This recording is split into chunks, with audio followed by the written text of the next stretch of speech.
Seiring meningkatnya curah hujan di Riau sejak pekan lalu, dua kabupaten di Riau, yakni Kabupaten Kampar dan Kabupaten Pelalawan, telah menetapkan status siaga darurat banjir, mengingat kedua wilayah tersebut rawan terjadi banjir dan tanah longsor jika memasuki musim penghujan. Di tingkat provinsi sendiri, penetapan status siaga banjir akan segera diterapkan.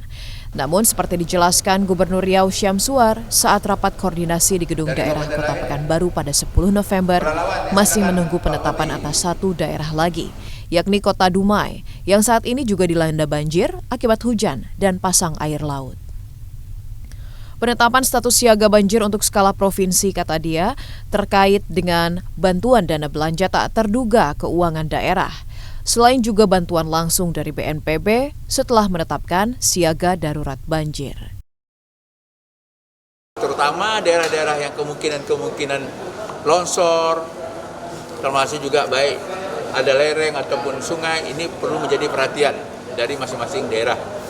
Sehingga kita harapkan nanti juga tidak terjadi banjir yang tidak kita harapkan.